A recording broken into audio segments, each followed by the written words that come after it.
ജർമ്മനിയിൽ എഞ്ചിനീയർ ആയിരുന്ന യുവാവ് ബംഗളൂരുവിൽ യാചകനായി കഴിയുന്നു. യുവാവിന്റെ വീഡിയോ കണ്ട് ഞെട്ടിയിരിക്കുകയാണ് സോഷ്യൽ മീഡിയ. കാമുകിയുടെ വേർപാടും മാതാപിതാക്കളുടെ മരണവുമാണ് തന്നെ ഇത്തരത്തിൽ എത്തിച്ചതെന്ന യുവാവ്. Global village.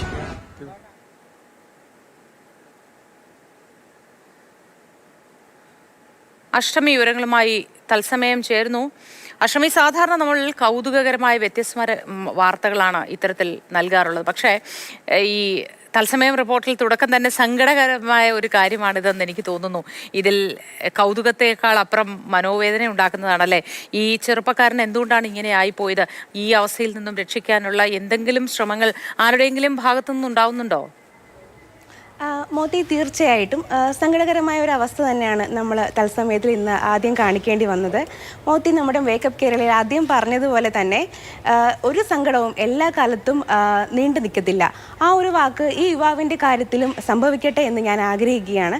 കാരണം അത്രയേറെ ഒരു അധപ്പതിച്ച അല്ലെങ്കിൽ ഒരു ഒരു ഒരു ഒരു വളരെയേറെ ദയനീയമായ ഒരു അവസ്ഥയിലാണ് ആ യുവാവ് ഇപ്പോൾ ഉള്ളത്.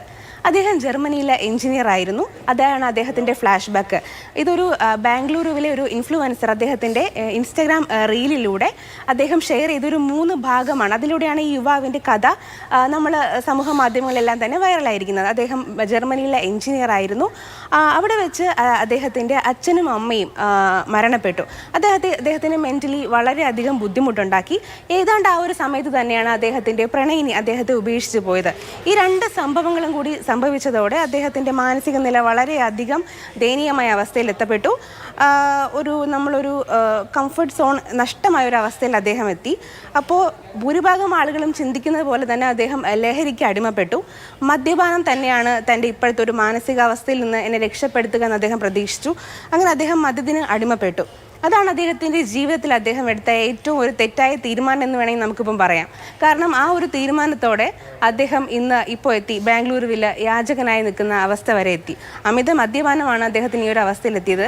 ജർമ്മനിയിലെ എഞ്ചിനീയർ എന്നൊക്കെ പറയുമ്പോൾ നമുക്ക് ഊഹിക്കാം അദ്ദേഹത്തിൻ്റെ ജീവിത നിലവാരം എവിടെയായിരുന്നു എന്ന്.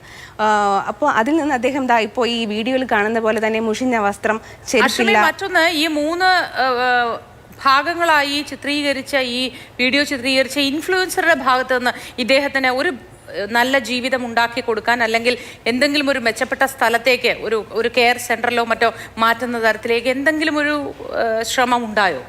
തീർച്ചയായിട്ടും അദ്ദേഹം അങ്ങനെ ഒരു ശ്രമം നടത്തി. പക്ഷെ അവസാനമായിട്ട് നമുക്ക് അറിയാൻ പറ്റുന്ന വിവരം എന്താണെന്ന് വെച്ചാൽ ഈ വീഡിയോയിൽ കാണുന്ന യുവാവിനെ ഇപ്പോൾ ആ തെരുവിൽ കാണാനില്ല എന്നുള്ളതാണ്. നമ്മൾ ഏറ്റവും അഭിനന്ദിക്കേണ്ട കാര്യം, ഈ വീഡിയോ കണ്ടിട്ട് ബാംഗ്ലൂർ സിറ്റി പോലീസ് അദ്ദേഹത്തിന് വേണ്ടി അന്വേഷണം ആരംഭിച്ചിട്ടുണ്ട്. എത്രയും വേഗം അദ്ദേഹത്തെ കണ്ടെത്താനാകുമെന്നാണ് പ്രതീക്ഷിക്കുന്നത്. അദ്ദേഹത്തിനെ കണ്ടെത്തി കഴിഞ്ഞാൽ പിന്നെ അദ്ദേഹത്തിനെ പുനരധിവസിപ്പിക്കാൻ വേണ്ടി സിറ്റി പോലീസ് താല്പര്യം അറിയിച്ചിട്ടുണ്ട്. നിരവധി NGOസും എത്തിയിട്ടുണ്ട്. അപ്പോൾ മോദി ആദ്യം പറഞ്ഞ പോലെ തന്നെ ഈ ഒരു സങ്കടക്കടലൊക്കെ താണ്ടി അദ്ദേഹത്തിന് ജീവിതം വീണ്ടെടുക്കാൻ സാധിക്കട്ടെ എന്നാണ് എനിക്കിപ്പോൾ പറയാനുള്ളത്. തീർച്ചയായിട്ടും അഷ്ടമി.